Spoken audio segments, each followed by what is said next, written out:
Well, let's go ahead and move on to topic number 2. So I'm not keeping you kids here all night long, and that is another sister in the community has a new film, and that is Miss Tiffany Haddish, bringing us to topic number 2. And I have mixed feelings about this, but I'm gonna get the opinions from everybody, and I have the report right here as well from Collider.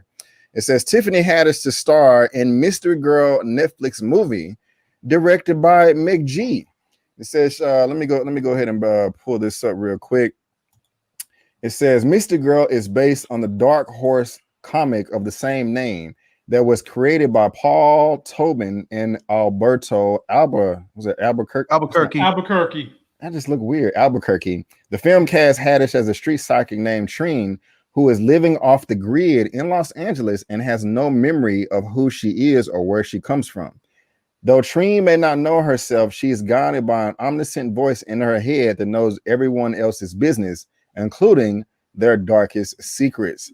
One Take Big Dog, I'm coming to you first. What do you think about this? Are you interested? And also, are you a fan of Miss Tiffany Haddish? Go ahead, sir. Go ahead. This is kind of weird because there's a part of me was like, no, but at the same time, I can see a world where this works for Tiffany Haddish. Like, yeah. I'm not big on the idea, but Tiffany Haddish is a big personality. And somebody like that, knowing everybody's business, all their darkest secrets, her blabbing and all in a restaurant when you're trying to get something to eat or anything, it's a concept that can work, but you have to do things right, because if you don't, it can be bad, like just straight up terrible. I'm a fan of hers in some things. There's sometimes where I kind of feel like she's always on 10, and you kind of want to scale it back a little bit. You know, Marlon Wayne said that. Yeah, like you kind of want to scale it back a little bit sometimes. But there's a world where this movie works. I don't know if that's the world we're living in, but I feel you. And before I go to Larry, I got 93 people in the box right now. If I can get a thumbs up from all of you, I would really appreciate it. Thumbs up, thumbs up, thumbs up. Larry, what do you think about this movie on Netflix called Mr. Girl? Does it pique your interest, and how do you feel about Tiffany Haddish as a performer, as a talent? I'm probably gonna watch it because I'm a big fan of McG. I like him as a producer and a director. You know, I mean, I was a big fan of Supernatural when he was doing that. You know, there he is. I like Tiffany Haddish when she first started. I was a huge Tiffany Haddish fan.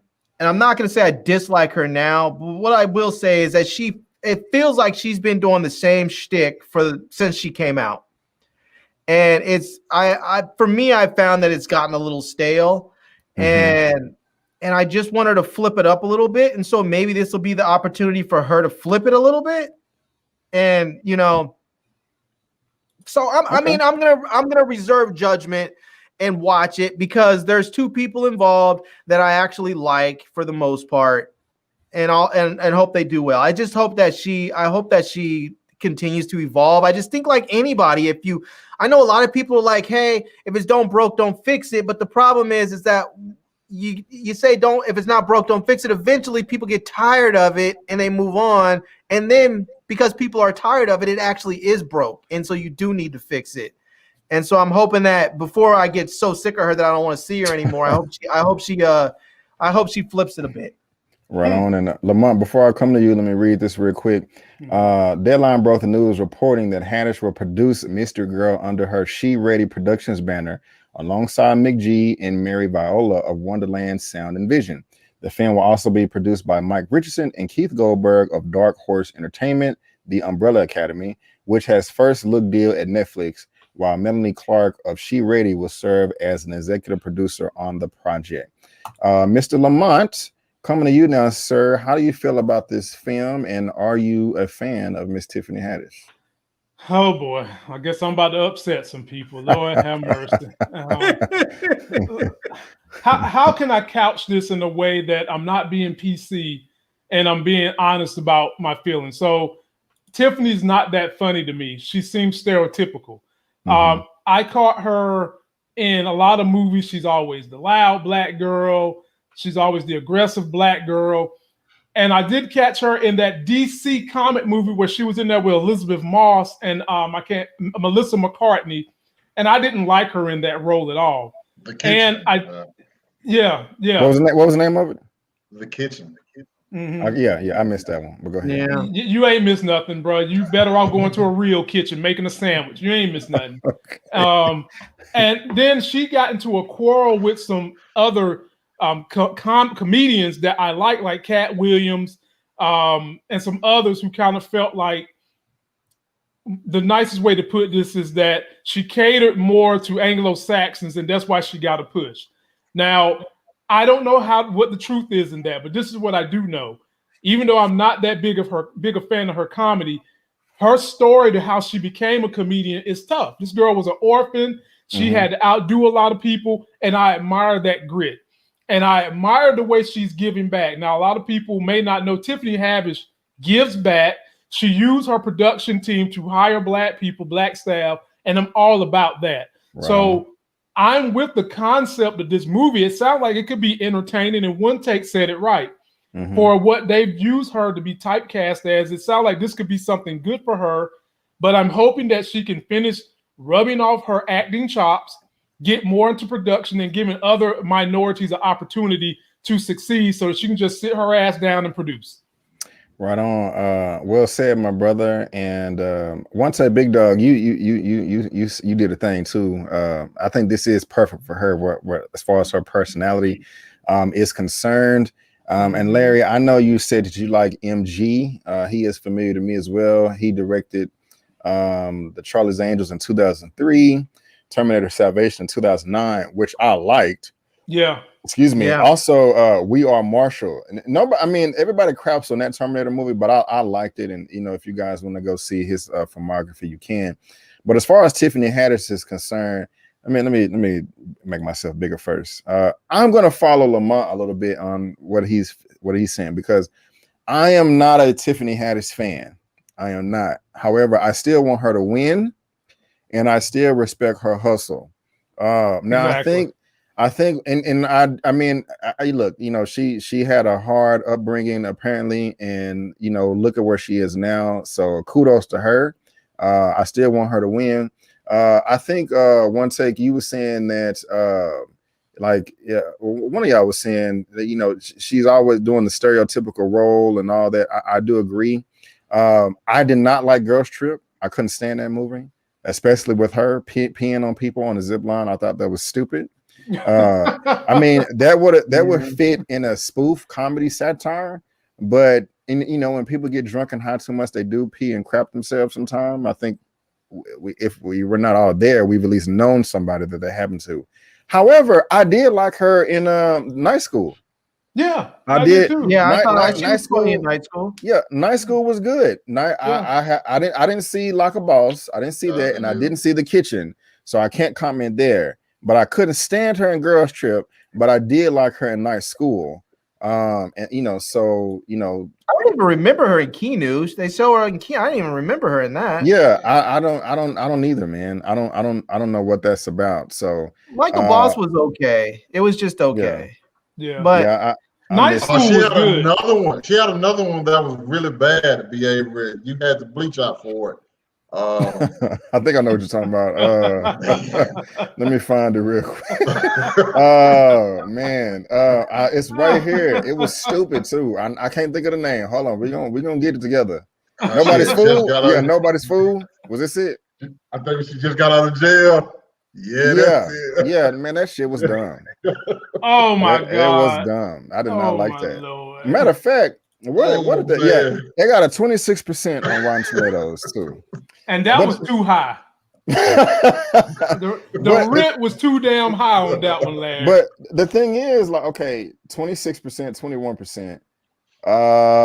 Where is it at? I was looking at it earlier. Night School got 26% too. So, but I like Night School. Night School was good. So Night School was good. Night School was good. She was a smart educator, and she. I like The Oath too, though. The Oath is actually pretty nice. It's kind of out there a little bit. You know, it's kind of like play on like social commentary and stuff, but it's pretty nice. You know the problem I had with hold on. Let me address this real quick. Yes! Yes! Thank you. The brother though went and got Street Fighter. My brother, this dude was sending super chats in the mid while he on the live. Lamont, thank you so much, my brother. Man, let's get the super chat started for this hardworking brother. I appreciate it, man. Yeah, thank man. you, thank you so much. I thought y'all was getting sick of the where the money resides, so I had to try to had to try to change. I know. It's funny though, man. That got funny. Yeah, he is. I got but thank you, Lamont. I do appreciate it. And Sure. I cut somebody off, and I'm sorry. Who was talking? Who was talking? I was just saying that I liked Girls Trip, but the problem that I have with Girls Trip is not. Well, my thing is, it seems like that once they came out with The Hangover and they had the success of the Hangover movies, it seemed like they just said, "Okay, let's do the same thing, but put girls in there." And there was a number of movies that came out like that, where it was like these girls trips that were just wild and out of control. And, they did the same thing, except with Girls Trip, it was sort of like a white version of, I forgot the white chicks that made a movie similar to that, but it was sort of like that. Johansson. They just rebooted it and made them black. And, they even made, we're going to go out and get white girl wasted and all this. I'm thinking to myself, just make a movie that works for us and stop. We don't need to copy everything. And it's like you don't need to take The Hangover and say, this worked for the guys. Let's go ahead and flip it and make it work for the girls. It was right on. I mean, it's never as successful as the original. Let me answer that and also address this chat real quick that somebody put up. I do agree with you. A good example of that would be the all-female Ghostbusters movie. That movie, it wasn't even a bad movie. It's just that I didn't like the copycat like Larry was talking about. And Crazy Robot 20 says, so it's okay for a lot of male comedians to play stereotypes, but not her. I disagree infinity percent with that right there. For one, it just depends on if it's funny or not. Tiffany Haddish, when she's playing these roles, it's just not funny to me. And then two is like, no, I feel the exact same way for males. We can pull out a cast list and go down the list. I can't think of anything off the top of my head, but if it was a brother or just a male doing the same thing over and over and over again, I would call them out too. And just hold on, Lamont, hold on real quick, Lamont. Another thing is it's different for me for Black women because they have absolutely no protection in this government that we live on. They're the most attacked by far out of everybody. They're abused the most, and it sucks because they're the most educated as well. And so when you're the most vulnerable, I do care about how you're perceived in the public eye. Thank you, Larry. Go ahead, Lamont. No, that's what I was going to say. I was going to say it's basically what Larry said and what you said. And I was going to say we rail against these stupid ass stereotypes they do to Black men. We're tired of seeing Black men having to dress up as women's and mamas all left and right all day. We sick of that bull job. It's no different than the way we feel about women being typecast for the same role over and over again. Perfect. I can tell you right now, I have been out to God knows how many big events, been out to the Bayou Classic, hung out in New Orleans, gone out to hang out the Platte in Philly. I've been all these different places where they have these large Black events. I've never seen Black women out there getting white girl wasted like white girls do, where they get up there and piss on themselves and run around making out with random guys and just don't know. I've never seen that either. Crazy. I've never seen them do that. And I don't even want movies out there that start telling Black girls it's okay to do this, because it's not okay to do this. Because you know what happens when a Black girl gets hurt or in trouble? Nothing. Exactly. Nothing. Absolutely nothing. And a matter of fact, I got into it with a good friend of mine. That's a young lady about this, because I was angry. The first marketing material that I saw for Girls Trip was this poster. It wasn't a trailer. It was this poster. And I'm like, why are these Black women? And excuse my French, but I have to be honest with you. I was like, I don't like all these Black women looking like some dick sucking hoes. You know what I'm saying? This was my first impression. Now I'm not trying to shame women and saying that they can't be sexual beings and you should be ashamed of yourself if you're horny. No. I just feel this way because if black women had the same protection as white women in this country, it'd be a different story. But that's just not the case. And so I don't want to get. And the reality of it is, the reality of it is also is that this is a burden that we all carry, like it or not. When we go out into the streets every single time, we don't represent just ourselves. We represent the whole of us, all of us. Right. So if you see a black woman out there acting like a hoe, white people don't see, oh, this is some random black woman out there acting like a drunken hoe. They see that black women are drunken hoes. That's what they see. So we do have an extra responsibility to protect the image of all of us. You know? Right. I gotta say, I understand and I completely agree with y'all. But saying I have not seen that, living in Louisiana where most of the state is ratchet, I see that often. It's not something. Okay. If I go out, I'm bound to catch a couple of them. But at the same time, I know we just having a good time. Really? I ain't mad at you. Maybe I'm going to the wrong places then, man. Maybe I'm going to the wrong places. I'm going to tell you like this. My wife took me for my birthday before we had L down to New Orleans. And this was just during the weekday. And the things I saw at my age of, I was 39 then, I thought I had seen everything. That's all I can say. I thought I was grown, but I wasn't until I went down to the New Orleans and went down there, got some of them beignets, boy. Let me address this real quick. Melissa S. 49. I love these feminist rants, Brandon. You're very welcome. I love giving them, and let me go ahead and grab another one real quick. Miss Zia Latrice, thank you so much. So Miss Zia Latrice and Melissa, thank you so much for the super chats. I really, really, really do appreciate it. Thank you both. Go ahead, Larry. Go ahead. I did want to address the one thing. You had one viewer that said that something to the effect of, "Oh, it's okay for black male comics." Hold on. Why can't I get this off the screen? Okay, there you go. I'm sorry. Go ahead. There's one of those. There was somebody posted a comment saying it's okay so why is it okay for black male comics to play all these stereotypes and act with all this buffoonery? I think that this person has not been watching the show, because I think if they have, they will recognize that we have been going hard on everybody who acts a damn fool and then tries to embarrass us as a people. We just got done going off and lambasting Eddie Murphy because of all the tomfoolery in that movie and his Coming to America movie. Right. We're not giving people passes because of gender. It's like we want to see good movies. We want to see quality movies that are funny, that are dramatic, that are sexy, that are romantic, that are everything that we want movies to be. We just don't want to have to be embarrassed watching them. Right on.